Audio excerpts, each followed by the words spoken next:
ఇంత షార్ట్ టైంలో శీతాకాల సమావేశాలు ఎప్పుడు జరగలేదండి. అసలు అర్జెంటుగా నిన్న ఎందుకు సభ పెట్టారు? సభలో ఇంతవరకు ఎప్పుడు కూడా క్వశ్చన్ అండ్ ఆన్సర్స్ అంటే ప్రశ్నోత్తరాలు అంటారు.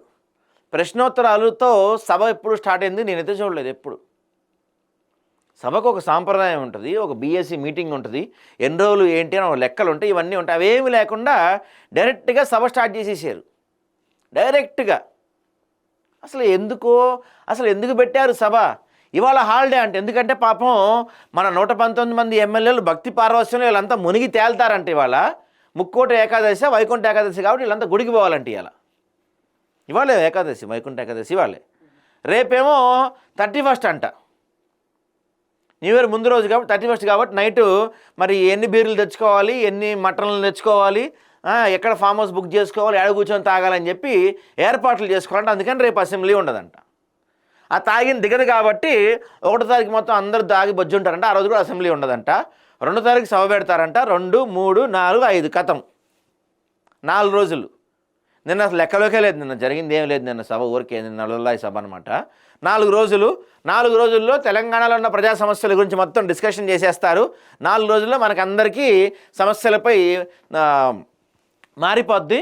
4 రోజుల్లో తెలంగాణ భవిష్యత్తు మొత్తం అద్భుతం అయిపోద్ది. 4 రోజులు. ఇంకా అవసరమైతే ఇంకో 2 రోజులు పెంచుతారంట. మనకి పెద్ద బంపర్ ఆఫర్. ఉదాహరణకి చూసుకుంటే ఇక్కడ మనకి జనవరి 2, 3 పెడితే 4 సండేగా. సండే సభలు పెట్టరు కదా, పెడతారా? పెట్టరు వీళ్ళు. 2, 3 పెడతారు, మళ్ళీ 4 హాలిడే ఇస్తారా? లేకపోతే 3వ తారీఖు సాయంత్రంతోనే ఇంకా సభ నిరవధిక వాయిదా వేస్తారేమో. 2 రోజులు చాలనుకుంటున్నారేమో. 4వ తారీఖు సండే ఏమైనా ప్రత్యేకంగా మరి పెడదాం అనుకుంటున్నారు. ఈసారి తెలియదు, ప్లానింగ్ లేదు, ఏం లేదు. ఎందుకు సభ పెట్టారు అసలు ఏందో మీకన్నా ఒక పర్థం మీకన్నా ఒక క్లారిటీ ఉందా? ఇంకో కీలకమైన వార్త ఏంటంటే మనకి మున్సిపల్ ఎన్నికలు ఉన్నాయంటండి. సో నెల రోజుల్లో మున్సిపల్ ఎన్నికలు. హైదరాబాద్ మినహా మున్సిపాలిటీ కార్పొరేషన్ జరిపేందుకు సన్నద్ధం. నేటి నుంచి వార్డుల విభజన. 10న తుది ఓటర్ జాబితా వెల్లడి షెడ్యూల్ విడుదల చేసిన ఎస్ఈసి.